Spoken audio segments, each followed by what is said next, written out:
ये तो एक तरह से राजनीतिक खेल शुरू हो गया। अगर उन्हें मुआवजा ही देना है तो जो दिल्ली सरकार की स्कीम है 1 करोड़ का मुआवजा, तो 1 करोड़ रुपए देना चाहिए। दूसरी बात, नौकरी देनी है तो दिल्ली वक्फ बोर्ड में देनी चाहिए। दिल्ली वक्फ बोर्ड का स्कूल नहीं है, वो प्राइवेट स्कूल है। तीसरी बात, इसमें सारी पार्टियां, कांग्रेस भी राजनीति कर रही है, वो 50,000 रुपये दे कर राजनीति कर रही थी। उससे बड़ी आम आदमी पार्टी ने सोचा मैं 5 लाख रुपये दे कर राजनीति कर दूँ। लेकिन MIM इन दोनों टोकनिज़म के ख़िलाफ़ है। MIM चाहती है कि इलाके में अमन हो, इंसानियत कायम हो। ये हादसा ने इंसानियत को मारा था। दिन के उजाले में 7-8 गुंडों ने एक मासूम बच्चे को इस तरह मारा कि वो अपनी जान से चला गया। तो ये कोई मामूली हादसा नहीं है। इस हादसे को हादसे की तरह ही लेना चाहिए। ये ना पैसे से उस बच्चे की जान वापस आ सकती है। अलबत्ता सरकारों का ये काम है कि किसी को नुकसान हो जाता है तो उसकी भरपाई की जाती है, और उसमें ये एक्स ग्रेशिया या ये इस तरह का फाइनेंशियल सपोर्ट देना अच्छी बात। लेकिन जो जिस लेवल पे यहाँ पे हो रही है, यानी हमारे बच्चे की जान की कीमत सिर्फ 50,000 रुपये, सिर्फ 5 लाख रुपए, जब पूरी दिल्ली में और जगह 1 करोड़ रुपए दिए जा रहे हैं तो ओखला के बच्चे को 1 करोड़ रुपए क्यों नहीं? किस तरह की कार्रवाई चाहते हैं आप? अब पुलिस तो 4 लोग अरेस्ट कर लिए। नहीं, हम ये चाहते हैं कि पुलिस में जितने लोग नामजद हैं, पुलिस सबको अरेस्ट करे। अरेस्ट करके उनके खिलाफ जो सख्त से सख्त धारा पॉसिबल। इन्वेस्टिगेशन में चल रहा है, मामला इन्वेस्टिगेट है। ऐसा नहीं है कि पुलिस अपना काम नहीं कर रही। पुलिस बिल्कुल रात दिन है ना ढूंढने में लगी हुई मुजरिमों को। नहीं, पुलिस तो ऐसा कमाल का काम कर रही है कि जब उसका कैंडल मार्च RWA ने निकाला और हमारे जो हमारे कारकुनान हैं, जो मजलिस के जो ऑफिस बेयरर्स हैं, उसमें जब गए वो, जबकि RWA का एक पब्लिक प्रोटेस्ट था, तो पुलिस ने सबको छोड़ दिया।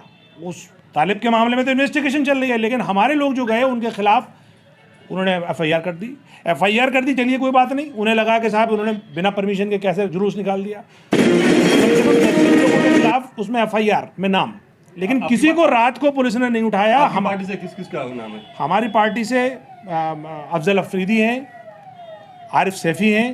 अफजल अफरीदी साहब तो यहाँ मौजूद हैं, आरिफ सैफ़ी साहब हैं, एक और दो लोग हैं। और दूसरी बात ये कि इनको रात को 12 बजे कांस्टेबल इनके घर गया, ये नहीं मिले तो इनके भाई को उठा लाया।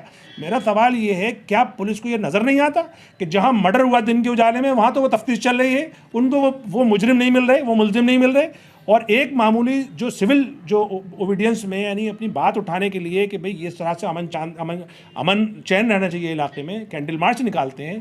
कैंडल मार्च निकालने वालों के रात तो घर में दबिश। कैंडल मार्च निकालने के लिए परमिशन नहीं दी गई थी, परमिट नहीं मिला था, और पुलिस ने परमिशन देने से साफ इनकार की। उसके बावजूद है ना रूल को उल्लंघन करके अगर कैंडल मार्च निकाला जाएगा तो जाहिर सी बात है रिपोर्ट तो दर्ज होगी।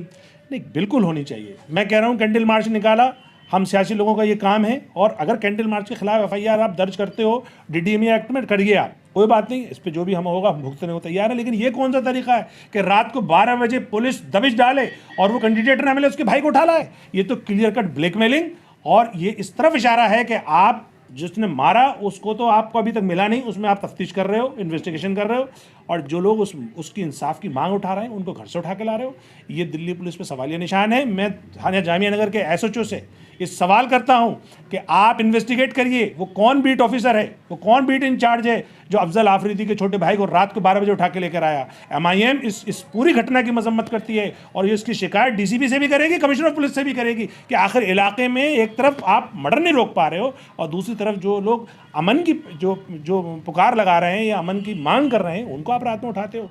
अफजल भाई से जानना चाहेंगे, क्या हुआ था आपके साथ रात में? पुलिस क्या, कैसे हुआ, कब हुआ? ये ASI हैं सुरेश कुमार जी, उनका फ़ोन आया और वो ये कहने लगे कि आपसे मिलना है हमें। तो मैंने बोला कि बताइए क्यों मिलना है। बोलने लगे कि DDMA का जो प्रोटोकॉल आपने तोड़ा है पेंडेमिक, उसके खिलाफ FIR हुई है। तो मैंने कहा वो मुझे पता है, FIR हुई है, मैं कल सुबह थाने आ जाऊँगा। बोले नहीं अभी आना है आपको। मैंने कहा मैं अभी क्यों, आप 12 बज रहा है, इस टाइम पे मैं आपको कैसे मिलूंगा? कि मैं ऑलरेडी बिजी हूँ, इलेक्शन का टाइम है, लोगों से मिल रहा हूँ, मैं नहीं आ सकता हूँ अभी। बोलेंगे नहीं अभी आना, वरना हम तुम्हारे घर जा रहे हैं। तो मैंने कहा आप घर चले जाइए, मैं घर पे हुई नहीं, मैं बाहर हूँ, लोकल लोगों से मिल रहा हूँ। तो वो हम नहीं माने। मैंने उनको इतनी वो करा कि सर मैं सुबह आ जाऊँगा, ऐसा कोई एक्ट भी नहीं है उसके अंदर, 307 308 तो नहीं है, मुकदमा नहीं। वो मेरे घर गए, मेरे भाई से बात की और ज़बरदस्ती मेरे घर के अंदर घुसे कि नहीं हमें देखना है घर के अंदर, विदाउट परमिशन में मेरे घर में घुसे। जब मैं वहाँ नहीं मिला तो वो मुझे मेरे भाई को लेके थाने आ गए मजबूरन। ये समझ लिए। मैं ये पूछना चाहता हूँ, 10 लोगों पे FIR है, 10 में से क्या किसी एक के भी घर पे फैमिली वालों को उन्होंने उठाया है, या किसी एक के भी घर में वो घुसे हैं? आखिर MIM वालों को टारगेट क्यों किया जा रहा है यहाँ पर? क्या पुलिस किसी के दबाव में आके काम कर रही है? एक बात पूछूंगा आपसे, शोएब दानिश ओखला के बटला हाउस के काउंसिलर 50,000 रुपये उन्होंने दिया कैश। आतुल्ला खान ने 3 लाख अपनी तरफ से या 2 लाख वक्फ बोर्ड की तरफ से। इमाम जो है उन्होंने क्या किया उस तालिब की फैमिली के लिए? नहीं, MIM ने सबसे पहले तो हम जब उनसे मिले तो हमने उनको कहा कि हम आपके साथ खड़े हैं, आप बताइए हमारी साथ कहाँ। तो पूरा ओखला खड़ा है। जी हाँ, लेकिन देखिए साथ तो यही तरीका होता है कोई पॉलिटिकल पार्टी का कि वो जाके मिलती है, सबसे पहले भरोसा दिलाती है। तो माली मदद की बात हो रही है। नहीं, माली मदद अभी हमने नहीं की, इसलिए नहीं की माली मदद कि हम अभी इस पूरे केस को समझना चाह रहे थे कि आखिर ये असल इशू क्या है।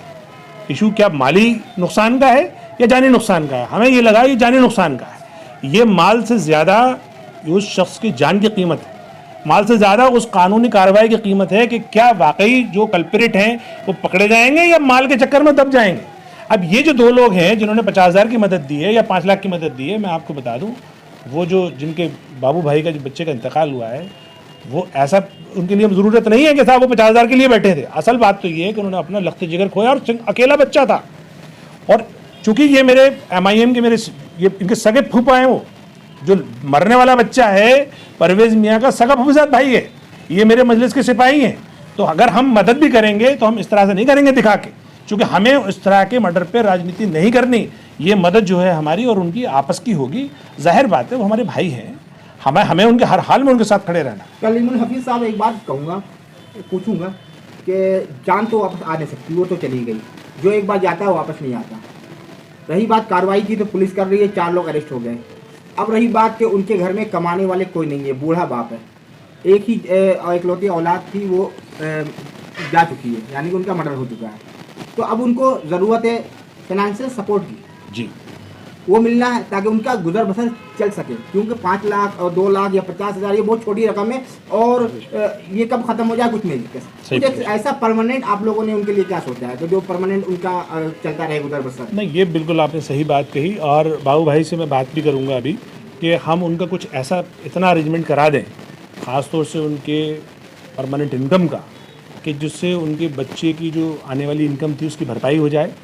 और जैसा भी वो हमारे साथ कंफर्टेबल होंगे, जिस तरह की भी कंडीशन में, इवन माली भी हम मदद करेंगे। लेकिन अब चूंकि ये एक तरह से बहुत छिछोरी राजनीति पे चली गई है, 50,000 वर्सेस 5 लाख। अब मैं भी नहीं चाहता कि मैं बोली लगा दूँ 10 लाख की। मैं कहता हूँ कि उनकी जो जेन्युइन मदद होगी उनसे बात करके, ताकि उनकी बच्चा जो उनको आमदनी से उनको सुकून पहुँचाता उसको हम किसी तरह से कंपनसेट कर सकें। और जाहिर बात है दुनिया में भी इसका ज़रूर हमें अजर मिलेगा और आखिरत में भी अजर मिलेगा, और पार्टी इसके लिए तैयार है। बहुत शुक्रिया।